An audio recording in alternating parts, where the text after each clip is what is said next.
और हमें इस बात की बहुत खुशी है। हम कर्नाटक के नागरिकों के आभारी हैं।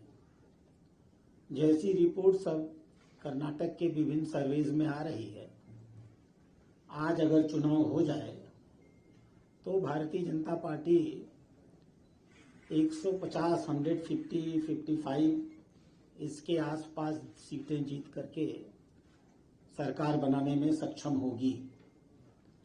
ये आज की स्थिति है।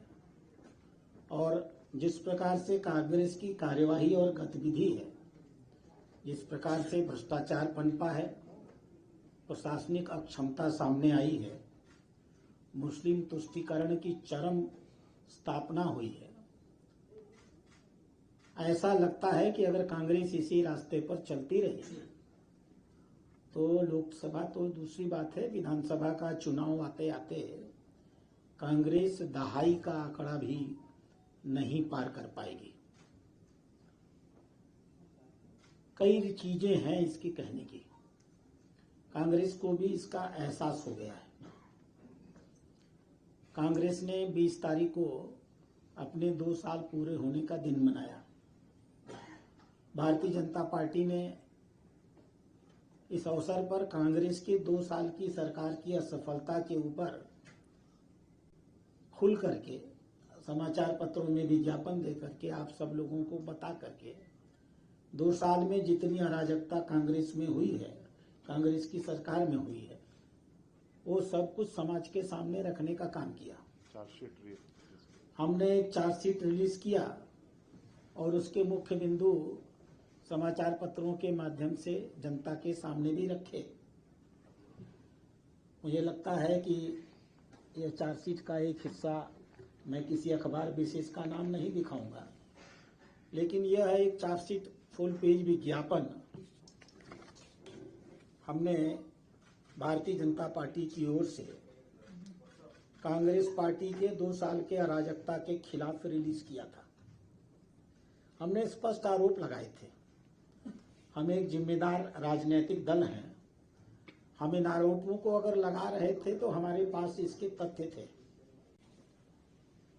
कांग्रेस पार्टी अगर इन आरोपों से परेशान थी तो कांग्रेस पार्टी को इन आरोपों पर मुद्दा दर मुद्दा जनता के सामने, हम पब्लिक के सामने गए थे, कांग्रेस को पब्लिक के सामने जाकर के इसका जवाब देना चाहिए था। हमने अनर्गल बातें नहीं की हैं, आंकड़े दिए, तथ्य दिए। तथ्यों का जवाब तथ्यों से ही होगा, तर्कों का जवाब तर्कों से ही होगा। लोकतंत्र में आरोप प्रत्यारोप एक सामान्य प्रक्रिया है। आपके ऊपर अगर आरोप लगा है तो आपको उस आरोप को गलत सिद्ध करना होगा।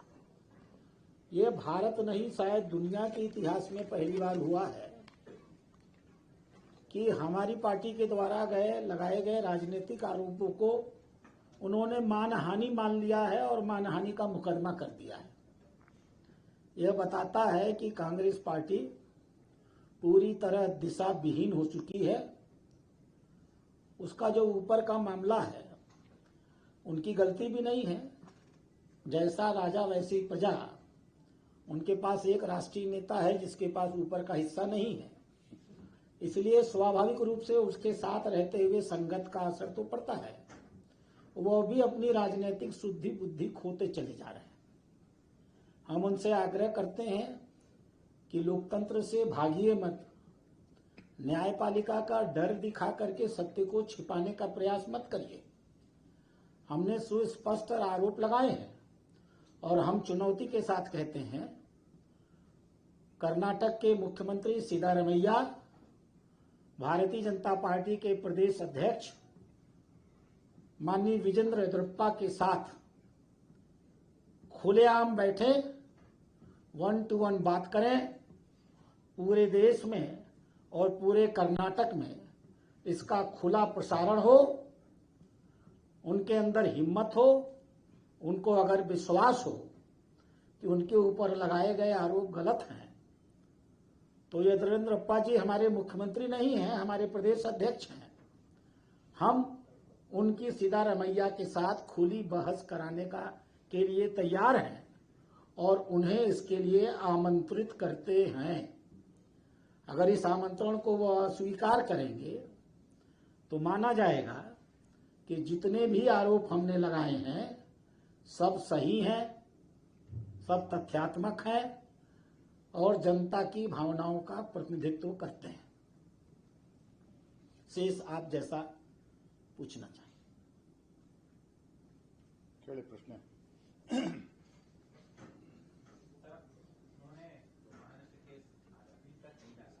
इससे पहले आपके लीडर ने राहुल गांधी खुद जेल से यहाँ आना पड़ा, वही भी कोर्ट के कटघरा में। थोड़ा स्पष्ट करिए तो मैं समझूं। क्या केस?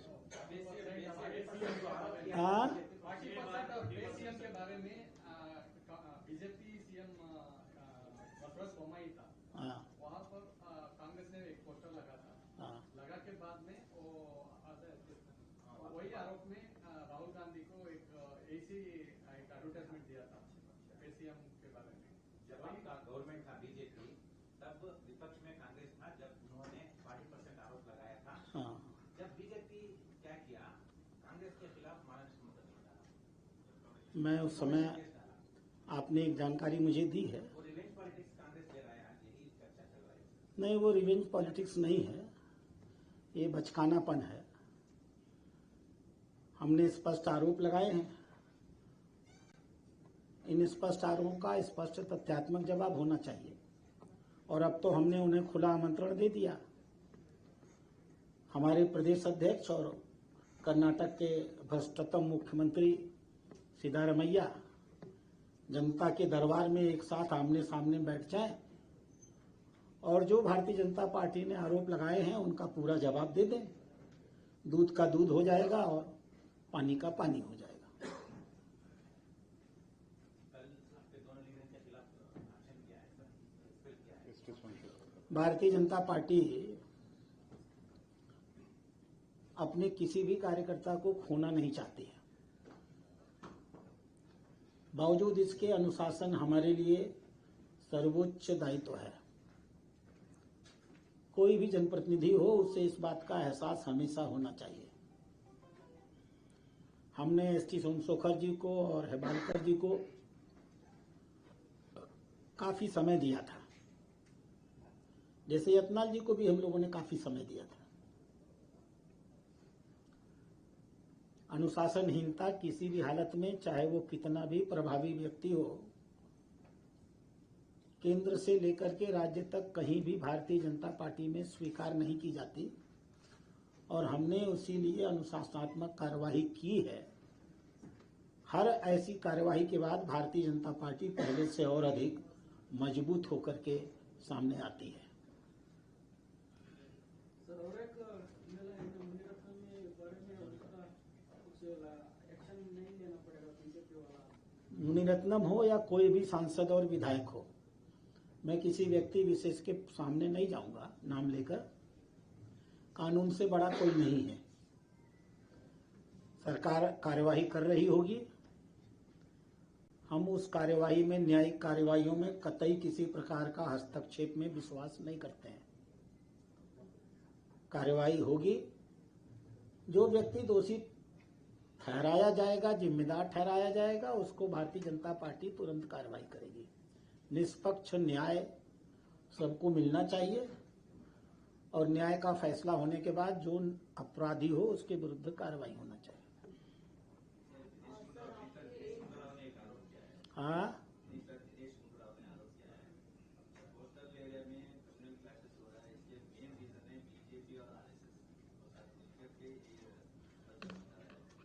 इस प्रदेश में जहां कहीं भी कुछ कम्युनल क्लैशेस हो रहे हैं, उसके लिए सिर्फ और सिर्फ कर्नाटक की कांग्रेस सरकार की मुस्लिम तुष्टीकरण की नीति, हिंदू समाज का अपमान और लगातार हिंदू समाज के ऊपर होता हुआ आक्रमण है। हम सबने देखा है कैसे एक बहुत बड़ी जमीन मुस्लिम तुष्टीकरण के लिए वक्फ कमेटी को दे दी गई। हमने देखा है कि कैसे 150 करोड़ रुपए उनके विकास के लिए दे दिए गए। हमने देखा है कि कैसे 4% का अतिरिक्त आरक्षण एक समाज के लिए दे दिया गया। हमने देखा है कि किस प्रकार से जब कांग्रेस का एक सांसद राज्यसभा का चुन करके आता है, जिसके बारे में मैंने राज्यसभा में भी कहा है, तो कांग्रेस की असेंबली में पाकिस्तान जिंदाबाद के नारे लगाए जाते हैं।